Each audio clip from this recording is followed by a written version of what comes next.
ইরাম আপু, প্লিজ একবার আমার কথাটা শুনুন। এখান থেকে যাও আলাদিন, তোমার কথা আমি পরে শুনব। না, আপনাকে এক্ষুনি শুনতে হবে, এই মুহূর্তে। আমার খুব দরকার আপু, পরে আসতে বলেছি। না, আমি এখনই বলবো, পরে। যাও আলাদিন, আমার চোখের সামনে থেকে দূর হও। ধরফর করে বিছানায় উঠে বসল সাইবান। সমস্ত শরীর ঘেমে একাকার হয়ে গিয়েছে তার। এসি চললেও কোনো কাজেই দিচ্ছে না। বুকটায় ভারী চাপ জেগে বসেছে। পায়ের সঙ্গে কম্বল পেঁচিয়ে আছে তার। খানিক উদ্ভ্রান্তের মতো এদিক সেদিক তাকালো সে। তারপর একটা দীর্ঘশ্বাস ছেড়ে দুই হাতে নিজের মাথা চেপে ধরল। ঘড়ির কাঁটা 11টা পেরিয়ে গিয়েছে বুঝতে পেরে সে একদম নীরবে বিছানা থেকে নেমে এলো। কিছুক্ষণ আগের দুঃস্বপ্নটা মন থেকে ঝেড়ে ফেলার নীরব চেষ্টায় লিপ্ত হলো। সে বাথরুমে থাকতেই সামিয়া দুইবার ডেকে গেলেন। এরপর সুগন্ধাও এলো তাকে মনে করিয়ে দিতে যেন সে জলদি নাস্তা খেয়ে তৈরি হয়ে নেয়। বহুদিন বাদে আজ বেশ লম্বা একটা সময় নিয়ে গোসল সারল সাইবান। হালকা গরম পানিপূর্ণ বাথটাবে প্রায় ঘণ্টাখানেক বসে রইল। অতপর শরীর মুছে পরিপাটি হয়ে বেরোলো। সুগন্ধা নাস্তা দিয়ে গিয়েছে নাইট স্ট্যান্ডের উপর। একটা পরোটা অর্ধেক ছিঁড়ে মাংসের ঝোলে মাখিয়ে গোটা মুখে দিয়ে সে ক্লোজেট থেকে পোশাক বের করে নিল। একটা কালো শার্ট, কালো ফর্মাল প্যান্ট, উপরে কালো হাতাবিহীন ভেস্ট। আয়নার সামনে দাঁড়িয়ে একে একে সবগুলো গায়ে জড়াতে জড়াতে নিজের ভাবনার দুনিয়ায় ক্ষণিকের জন্য হারিয়ে গেল সাইবান।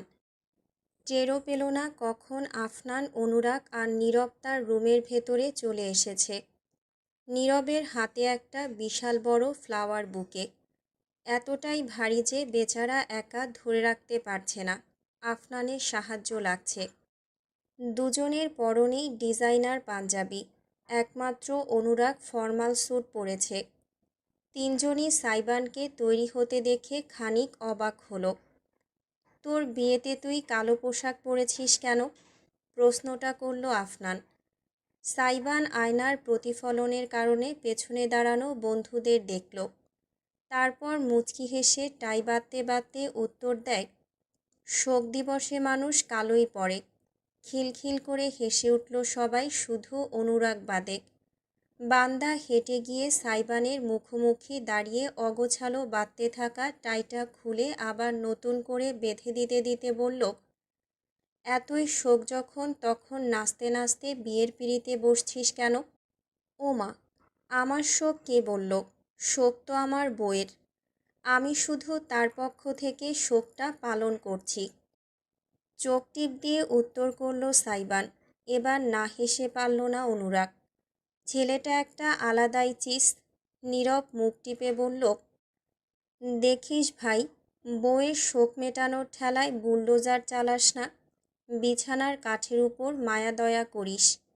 ব্যাপার না, আমার বেড স্টিলের। বিশাল আকারের আধুনিক চকচকে কালো বর্ণের প্রলেপ দেওয়া ধাতব ডিজাইনের বিছানার দিকে ইঙ্গিত করল সাইবান। বন্ধুদের নিয়ে না পারতে মুখে হাত ঘষল অনুরাগ। হায় ভগবান, তোদের নিয়ে আমি আর পারি না। আফনান আর নীরব ফ্লাওয়ার বুকেটা নিয়ে এগোলো, সাইবানের হাতে তুলে দিল। বেচারা ফ্যালফ্যাল করে চেয়ে দেখল। তাজা গোলাপ, অনেকগুলো, গুনে ওঠা দায়। তবে গোলাপ একা নয়, প্রত্যেকটা গোলাপের সঙ্গে জোড়ায় জোড়ায় লাগানো কিছু চকচকে সিলভার আর গোল্ডেন ফয়েলের প্যাকেট। চোখ পিটপিট করল সাইবান। নীরব বলে উঠল, happy wedding bro, with 69 doses and 69 chocolate flavour. হ্যাঁ ব্রো, আজ রাতে 70 কিলোমিটারের বেশি গতিতে গাড়ি চালানো নিষেধ। সেফটির জন্য সবসময় হেলমেট ব্যবহার করবি। অ্যাক্সিডেন্ট হলে অকালে কাঁদতে হবে আড়ালে। আফনান বলতেই আর সহ্য করতে পারল না সাইবান। মুখটা টকটকে হয়ে গেল তার। ফ্লাওয়ার বুকেটা তুলেই সপাত সপাত বন্ধুদের মাথায় মারতে লাগলো। মারের মাঝখানে চেঁচিয়ে চেঁচিয়ে বলল, আউযু বিল্লাহি মিনাশ শাইতানির রাজিম। ফুল আর প্যাকেট সবগুলো বুকে থেকে খুলে খুলে পড়তে লাগলো মেঝেতে। আফনানার নীরব অট্টহাসি হাসতে হাসতে বিছানায় গড়াগড়ি খেল। তবুও মাঠ ছাড়ল না সাইবান। ঠিক অমন মুহূর্তেই রুমের ভেতর এসে পড়ল সারিকা। কোথায় সাই, তোর হলো? ওদিকে যে মেহমান। মেঝেতে তখন ফুল, পাপড়ি আর চকচকে ফয়েলগুলো ছড়িয়ে ছিটিয়ে আছে। একমাত্র অনুরাগ দরজার কাছে। বেচারা উপায়ন্তর না পেয়ে শটান বুক চিতিয়ে মেঝেতে শুয়ে পড়ল। শরীরের নিচে আড়াল করে ফেলল সব। পা দিয়ে লাথি মেরে বাকিগুলো ড্রেসিং টেবিলের নিচে ঢুকিয়ে দিল। কনুয়ে ভর দিয়ে হাতে মাথা রেখে এমন ভঙ্গিতে সারিকার দিকে তাকালো যেন স্যুট পরে ফ্লোরে শুয়ে থাকার চেয়ে সাধারণ ব্যাপার দুনিয়ায় আর একটাও হয় না। জোরপূর্বক হাসার চেষ্টা করল সে। হে, এই তো সাইবান রেডি প্রায়। আপনি যান, আমরা নিয়ে আসছি ওকে। সারিকা ড্যাব ড্যাব করে তাকিয়ে রইল দৃশ্যপটে। রেডি? তার ভাই বিছানার উপর উঠে বালিশ দিয়ে নিজের অপর দুই বন্ধুকে মারছে। যেন ডাব্লিউডাব্লিউ বক্সিং চ্যাম্পিয়নশিপ হচ্ছে বিছানার উপর, আসে জন সিনহা। অপরদিকে অনুরাগ মেঝেতে শরীর বিছিয়ে এমনভাবে শুয়ে আছে যেন সে মাটির মানুষ আর মাটিতে থাকতেই পছন্দ করে। এমন একটা বিষয়কে একজন মেয়ের কেমন চোখে দেখা উচিত? আচ্ছা, বিব্রত বোধ করল সারিকা। কেন সে নিজেও জানে না। উল্টো ঘুরে গেল। সাই, তাড়াতাড়ি আয়। এইটুকু বলেই সে রুমের বাইরে চলে গেল। রমণী গায়েব হয়ে যাওয়ার পরেই শুধু বুকের ভেতর আটকে রাখা নিঃশ্বাসটুকু ছাড়তে পারল অনুরাগ। মেঝে থেকে উঠে সে এক রামধমক দিল সবাইকে। যদি চাস তন্ত্রমন্ত্র জপে তোদের বান্না মারি, এক্ষুনি থাম, পাঠার দল কোথাকার। লিভিং রুমটা চমৎকারভাবে সাজানো হয়েছে। তাজা ফুলের সঙ্গে চকচকে কাপড়ের পর্দার খেলা। নিয়ন বাতি জ্বলছে। সকাল হওয়া সত্ত্বেও ভীষণ সুন্দর দেখাচ্ছে চারিপাশ। মেঝের মাঝখানে বিশাল কার্পেট বিছিয়ে সকলের বসার ব্যবস্থা করা হয়েছে। ইতিমধ্যে কাজী সাহেব এবং উকিল উপস্থিত। বাড়ির জামাই মিসির দায়িত্ব নিয়ে সকল মেহমানদের খাতিরদারি করছে।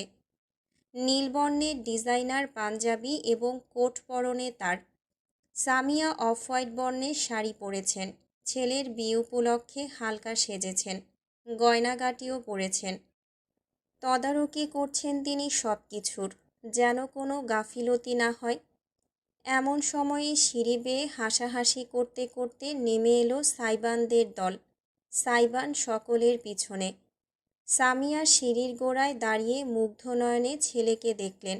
যদিও কালো পোশাকটা বিয়ের মতন অনুষ্ঠানের জন্য ঠিক গ্রহণযোগ্য নয়, তবুও সাইবানকে অতুলনীয় লাগছে। ছেলেটা তার ফরমাল পরে খুব কম। তার কাজ এবং চালচলনে এমন স্যুট ভেস্টের দরকার পড়ে না। আজ পুরোদস্তুর প্রাপ্তবয়স্ক পুরুষদের মতন লাগছে সাইবানকে। সে নিচে নেমে আসতেই সামিয়া দুই হাত তুলে ছেলের মুখ ছুঁয়ে দিলেন। মাশাল্লাহ। মায়ের মুখ পানে চেয়ে মুচকি হাসল সাইবান। নুয়ে এলো সামান্য। সামিয়ার চোখ ছলছল করে উঠল। চোখ বুজে তাই ছেলের কপালে স্নেহের চুমু খেয়ে দিলেন তিনি। আল্লাহ যেন তোকে খুব সুখে রাখে। আমার ভাগ্যের হায়াত, সুখ, সৌভাগ্য সব তোর হোক, সব তোর। সাইবান পকেট থেকে রুমাল বের করে সামিয়ার চোখ মুছে দিল। তারপর পাল্টা মায়ের কপালের পাশে ঠোঁট ছুঁয়ে ফিসফিস করল, তোমার দোয়াই যথেষ্ট। আর আমার? ঠিক তখনই পাশে উপস্থিত হলো সারিকা। বিরাট হাসি নিয়ে ভাইয়ের দিকে চেয়ে আছে সে। সাইবান মাথা ঘুরিয়ে তাকালো। বাঁকা হেসে বলল, তুই তুই উচ্ছন্নে যা। দেখেছ, দেখেছ মম, আজ বিয়ের দিনটাও আমাকে ছাড় দিল না। তোর মুখে পোকা পড়বে বেয়াদব ছেলে। খিলখিল করে বোনকে কাছে টেনে হালকা জড়িয়ে ধরল সাইবান। তোকে একদম দুই চোখে সহ্য করতে পারি না সিস। হ্যাঁ, জানি তো। বিয়ে হলে আরও ভুলে যাবি। যাব না, যদি অতি সত্বর আমাকে মামা বানাতে পারিস। সারিকার মুখটা লালচে হয়ে গেল। ঠাস করে ভাইয়ের বুকে থাপ্পড় দিল। ঠিক অমন সময়েই সদর দরজা দিয়ে দুজন মানুষকে ঢুকতে দেখে সারিকাসহ সকলেই থমকে গেল। রাহাত আর ইহান দুজনেই নিঃশব্দে পাশাপাশি হেঁটে আসছে। ভ্রু কুঁচকে ফেলল সারিকা। এরা এখানে কি করছে? আমি ডেকেছি, উত্তর করলেন সামিয়া। দৃঢ়দৃষ্টিতে সন্তানদের দিকে চেয়ে বললেন, হাজার হোক, ওদের বোনের বিয়ে, ওদেরও হক আছে। সাইবান কী ভাবছে বোঝা না গেলেও সারিকাকে ভীষণ অসন্তুষ্ট মনে হলো। তবে মায়ের উপর কোনো কথা সে বলল না। কিছুক্ষণ বাদে সবাই কার্পেটের উপর বসল। কাজী সাহেবের মুখোমুখি বসেছে সাইবান। তার পাশের জায়গাটা ফাঁকা রাখা হয়েছে। তার অন্য পাশে অনুরাগ এবং মিসির বসেছে। অনুরাগের কোলে ইজান। সুতির পোশাক পরানো হয়েছে ইজানকে। একদম বাধ্য ছেলেটি হয়ে সে অনুরাগের কোলে বসে বসে একটা খেলনা গাড়ি নিয়ে খেলছে। সাইবান আর চোখে কেন যেন বেশ কয়েকবার ইজানকে ঘুরে ফিরে দেখল।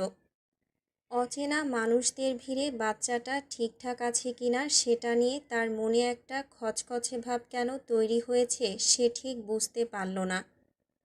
মেয়েকে নিয়ে আসুন, আমরা শুরু করে দিই, দেরি কিসের? কাজী সাহেব বলতেই সামিয়া মাথা দুলিয়ে উঠে গেলেন। অন্দরমহলে আড়াল হয়ে গেলেন। সাইবান ঠায় নিজের জায়গায় বসে ইজানকে দেখতে লাগল। বাচ্চাটা এখন খেলনার প্রতি আগ্রহ হারিয়ে মিসিরের কোটের বোতাম ধরে টানাটানি করছে। আনমনে মুচকি হাসল সে। সেই হাসিটুকু হঠাৎ করে জমে গেল দৃশ্যটি নজরে আসতেই। অন্দরমহল থেকে ধীর পায়ে বেরিয়ে এলেন সামিয়া। তার পাশে ইরাম। জলপাই বর্ণের একটা চকচকে শাড়ি জড়ানো অঙ্গে, তাতে উজ্জ্বল সিলভার জরির কাজ। শাড়ির পাড় সোনালি। লাইটের আলো পড়লেই মোহনীয় এক দ্যুতি ছড়াচ্ছে। শাড়ির আঁচলটাই মাথায় তুলে দেওয়া, খুব হালকা সাজ। সঙ্গে পাতলা কিছু সোনার গহনা, এইটুকুই। অতিরিক্ত বাড়াবাড়ি কিছু নেই, বয়সের সঙ্গে মানানসই। তবুও সাইবান নিষ্পলক চেয়ে রইল। ইরামের দুই হাতের টকটকে খয়েরি মেহেদির রঙের উপর থেকে নজর ফেরাতে পারল না সে। এমন নয় যে সে জীবনে সুন্দরী মেয়ে দেখেনি, বরং ঠিক উল্টোটা। ডিজে পার্টিতে আগ্রহের কেন্দ্রবিন্দুতে থাকে সে। রমণীদের লাইন লেগে থাকে তার আশেপাশে। বড়লোকের আদরের দুলালিদের আগুন ঝরা রূপ, তরুণীদের মন মাতানোর সাজসজ্জা। কিন্তু এর আগে কারো প্রতি এমন অনুভূতি জন্মায়নি তার। ইরামকে দেখে তার ওই জ্বালাময়ী অনুভূতিটা হচ্ছে না। ঝলসে যাওয়া রূপের প্রতি স্বাভাবিক পুরুষালী আকর্ষণ আসছে না। যেটা তার বুকের মাঝে জন্মেছে সেটা শ্রদ্ধাবোধ। ইরাম কোনো মেয়ে নয়, সে একজন নারী, একজন মা। তার রূপের প্রতি অনুভূতিটাও অজান্তেই পরিপূর্ণ হয়ে উঠেছে অসীম আগ্রহে, নারীসুলভ আকর্ষণে নয়। ইরাম হেঁটে এসে সকলকে সালাম দিয়ে আস্তে করে সাইবানের পাশে বসল। তার কাজল টানা চোখ শুরুতেই ইজানকে খুঁজে বের করল। ছেলে নিরাপদে আছে নিশ্চিত হওয়ার পরেই সে তার পাশে বসা পুরুষটার উপর মনোযোগ দিল। সাইবান সঙ্গে সঙ্গে নিজের দৃষ্টি ফিরিয়ে নিল। অনুভব করল বিনা কারণেই তার হৃদস্পন্দন বেড়ে গিয়েছে। এতটা কাছে বসা ইরাম যে তার শরীরে মাখা সূক্ষ্ম পারফিউমের ঘ্রাণটুকুও তাকে মাতোয়ারা করে তুলছে। সাইবান কালো পোশাক পরেছে, এই নিয়ে বিশেষ কোনো মন্তব্য ইরাম করল না। নীরবে মাথা ঘুরিয়ে একবার পিছনে তাকালো। ঢোকার সময় সে দেখেছে তার দুই ভাই এসেছে। সকলের থেকে পিছনে কার্পেটের একদম শেষ কিনারে বসেছে তারা। রাহাত মুখ নিচু করে নিজের ফোন ঘাঁটছে। ইহান অবশ্য ইরাম তাকাতেই বিরাট হেসে হাত তুলে নাড়ল। তার গালে একটা ব্যান্ডেজ দেখা গেল। কালকেও তো সুস্থ ছিল, এক রাতে কি হয়ে গেল? মনে মনে ভাবলেও আপাতত জিজ্ঞেস করার সুযোগ নেই। পরে কথা বলবে ভেবেই ইরাম মাথা দুলিয়ে সামনে ফিরে তাকালো। অনতিবিলম্বে বিয়ের কাজ শুরু হলো। ইরামের বয়সের ব্যাপারটা আসতেই উকিল ভ্রু তুলে তাকালেও কাজী সাহেবের পক্ষ থেকে কোনো অস্বাভাবিক প্রতিক্রিয়া এলো না। তিনি সব কিছুই অতি স্বাভাবিকভাবেই করছেন। সারিকার কয়েকজন বান্ধবী এসেছিল দাওয়াতে। তারা অবশ্য সেই মুহূর্তেই কানাঘুষা শুরু করে দিল। সারিকা, কি ভাবছিস তোরা? তোর ভাইয়ের জীবনটা সবেমাত্র শুরু, আর সেখানে তাকে এক বাচ্চার মায়ের সাথে জুড়ে দিয়েছিস। 7 বছর। ভাই 3-4 বছর হলে মানা যায়, কিন্তু এত? উনি তো অর্ধেক বুড়ি হয়ে গিয়েছে। সাইবানের সঙ্গে যাবে কিভাবে? সারিকা প্রতিক্রিয়া না করার চেষ্টা করল, কিন্তু কথাবার্তা ততক্ষণে ছড়িয়ে গিয়েছে। যদিও সামিয়া এই ভয়েই একদম কাছের মানুষ ছাড়া কাউকেই দাওয়াত করেননি, তবু এমন অনাকাঙ্ক্ষিত ব্যাপারটা তাকে একই সঙ্গে লজ্জিত এবং কর্ধিত করল। তিনি রাগঢাক করলেন না, সোজাসুজি বলে বসলেন, তোমরা না আধুনিক মেয়ে, এমন সস্তা মেন্টালিটি নিয়ে কিভাবে চলো? মেয়ে দুটো চুপ করে গেল সঙ্গে সঙ্গে। তবে একজনের মা বলে উঠল, ভাবি, কথা বলার মতন কাজ করলে লোকে তো বলবেই। আমি সন্দেহ করেছিলাম আপনার ছেলের বিয়ের এত ছোট অনুষ্ঠান করছেন ভেবে, তবে এই ব্যাপার বুঝতে পারিনি। যতই বলুন, একজন ছেলে আর একজন মেয়ে তো আর এক না।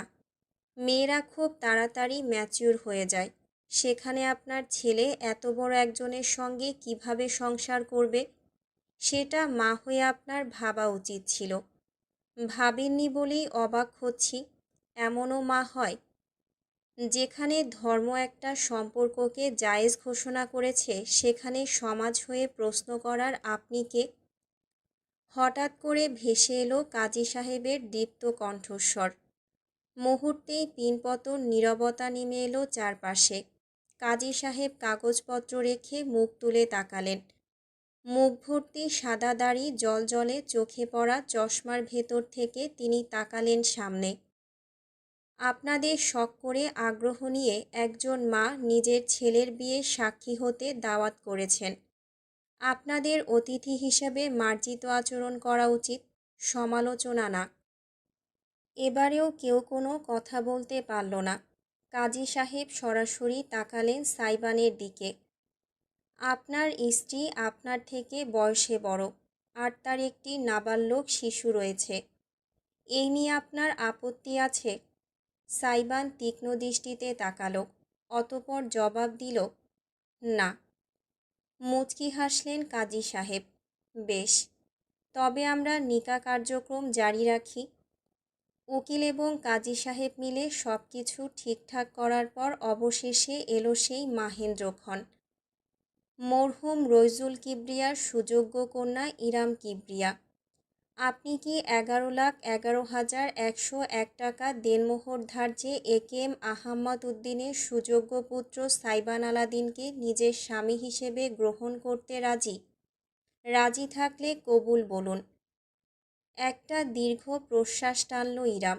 তার মনে হলো কয়েক সেকেন্ডের ভেতর নিজের গোটা জীবন থেকে ঘুরে এলো সে।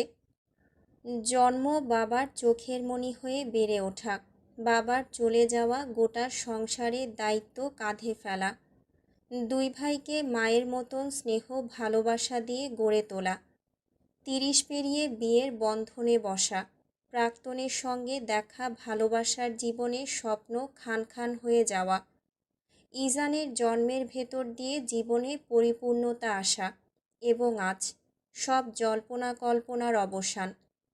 অসম এক সম্পর্কে নিজেকে জড়ানো।